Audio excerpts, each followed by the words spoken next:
गर्मियां तेज हो गई हैं।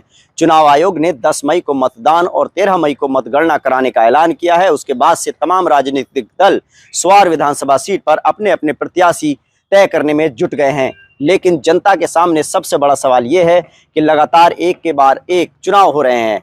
एक साल के अंदर रामपुर में पहले लोकसभा का उपचुनाव हुआ, उसके बाद विधानसभा के चुनाव हुए और उसके बाद रामपुर शहर सीट पर विधानसभा के लिए उपचुनाव हुआ। यानी कि आजम खान के परिवार पर हो रही कार्रवाई और उसको लेकर बार बार रामपुर के जनता को चुनाव में जाना पड़ता है।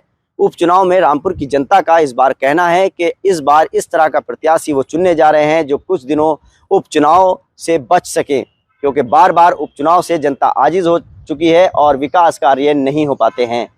आजम खान और उनके परिवार में पहले आजम खान की विधानसभा सदस्यता रद्द हुई और उसके बाद उनके बेटे अब्दुल्ला आजम की विधानसभा सदस्यता रद्द होने की वजह से उपचुनाव रामपुर की स्वार विधानसभा सीट पर अब हो रहे हैं।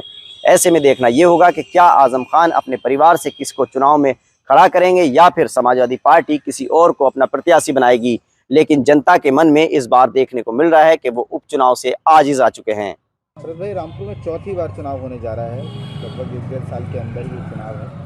पहले लोकसभा उपचुनाव हुआ, फिर विधानसभा उपचुनाव, फिर विधानसभा चुनाव और अब एक बार फिर स्वार विधानसभा के लिए उपचुनाव होने जा रहा है। क्या देखें, ऐसा है कि रामपुर वालों की किस्मत में चुनाव लिख गया है और रामपुर वालों ने खुद वो चुनाव लिखे हैं कि वो भ्रमित रहे लोगों से और लोगों ने भ्रम फैलाकर भय फैला करके चुनाव जीते।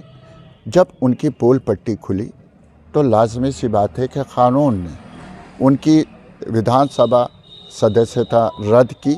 इस वजह से रामपुर वालों पर जो है वो ये चुनाव बार बार आ रहे हैं। मैं तो थोपे जाने का नहीं कहूँगा, क्योंकि कानून या सरकार कोई चीज़ थोपती नहीं है, बल्कि कानून के तरीके से करती है।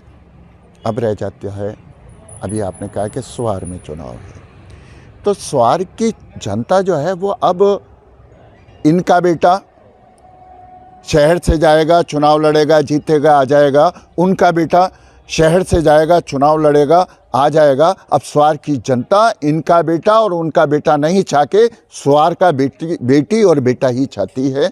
सबसे बड़ी उपलब्धि होगी स्वार वालों के लिए, क्योंकि स्वार में भी बहुत अच्छी राजनीति हो रही है। क्या लगता है इस बार आजम खान के परिवार से कोई होगा?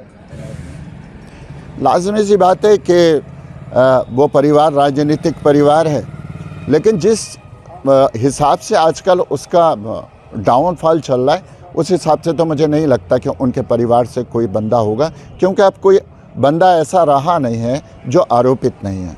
अच्छा, 2 बार आसिम राजा को उन्होंने प्रत्याशी बनाया, एक बार लोकसभा उपचुनाव में और एक बार विधानसभा के लिए उपचुनाव में। तो क्या लगता है स्वार विधानसभा से उपचुनाव होने जा रहा है, तो क्या उसमें किसको लड़ा सकता है?